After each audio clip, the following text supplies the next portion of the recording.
কেউ গুজব ছড়িয়ে মানুষকে দয়া করে বিভ্রান্ত করবেন না। ওনার শারীরিক সুস্থতা এবং চিকিৎসা মেডিকেল বোর্ডের যখন পরামর্শ হবে তখনই ইনশাআল্লাহ ওনাকে বিদেশে নিয়ে যাওয়ার হবে। মেডিকেল বোর্ডের সদস্যগণ জরুরিভাবে মেডিকেল বোর্ডের সভা করে এবং একসাথে বসে সিদ্ধান্ত নিয়েছিল যে ওই মুহূর্তে ওনার ফ্লাই করার সঠিক হবে না।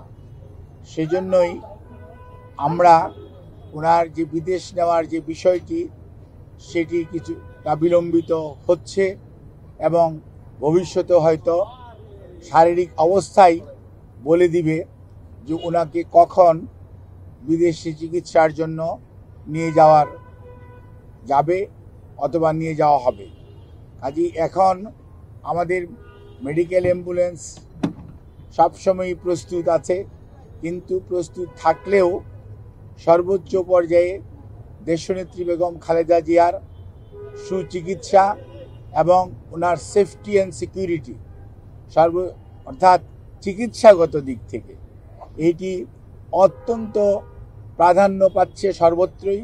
এবং আমাদের যে মেডিকেল বোর্ডের সম্মানিত সদস্যরা ইউকে এবং আমেরিকা থেকে এবং বাংলাদেশ থেকে যারা অংশগ্রহণ করছেন এবং সুদূর চায়না থেকেও সবাই কিন্তু ওনার ফিজিক্যাল কন্ডিশনের উপর সবচেয়ে বেশি গুরুত্ব দিচ্ছে। এবং আমরা মনে করি আমরা সবাই দেশের সকল মানুষ ওনার সুস্থতা চায়, চিকিৎসকরা চায়, দেশের আবাল বৃদ্ধ বনিতা সকল ধর্মের সকল রাজনৈতিক মতাদর্শের মানুষরা চায়।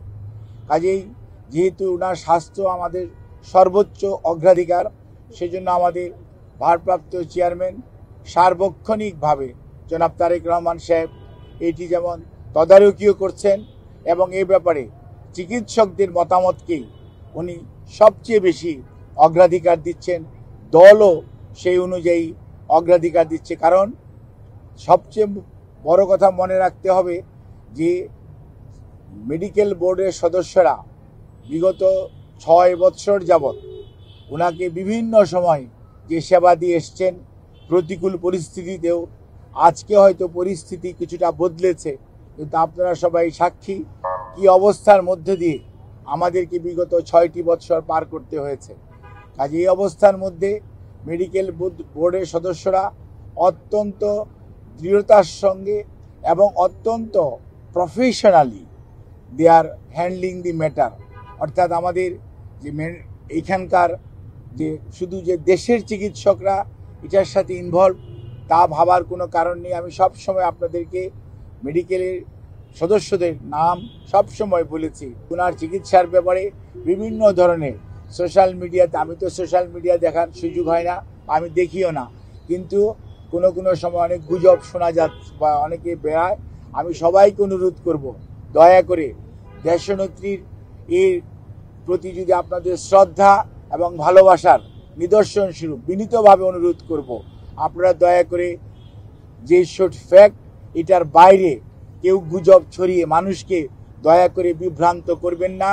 এবং শুধুমাত্র আল্লাহ রাব্বুল আলামিনের কাছে দোয়া করেন, আল্লাহর অশেষ সহমতে সব সময় উনি এসছেও প্রতিকূল অবস্থা থেকে আল্লাহ ওনাকে সুস্থ করেছেন। আপনাদের সবার দোয়ায় আমরাও এবার এবং মেডিকেল বোর্ড অত্যন্ত আশাবাদী যে এবারও ওনার যে শারীরিক জটিলতা এটা থেকে আপনাদের দোয়া এবং আল্লাহর অশেষ মেহেরবানিতে ইনশাআল্লাহ দেশনেত্রী বেগম খালেদা জিয়া সুস্থ হবেন।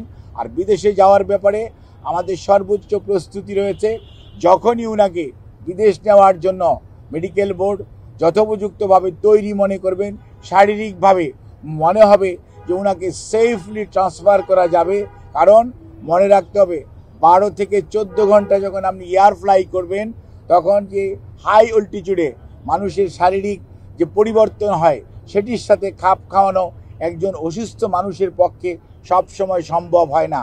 কাজে এই জিনিসটি খেয়াল রেখে আপনারা দয়া করে বিভ্রান্তও হবেন না, দয়া করে কেউ বিভ্রান্তি ছড়ানোর চেষ্টা করবেন না।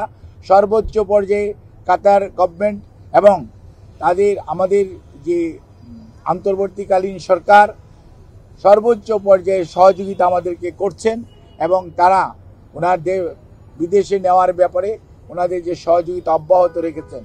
বাট ওনার শারীরিক সুস্থতা এবং চিকিৎসা মেডিকেল বোর্ডের যখন পরামর্শ হবে তখনই ইনশাআল্লাহ ওনাকে বিদেশে নিয়ে যাওয়ার হবে।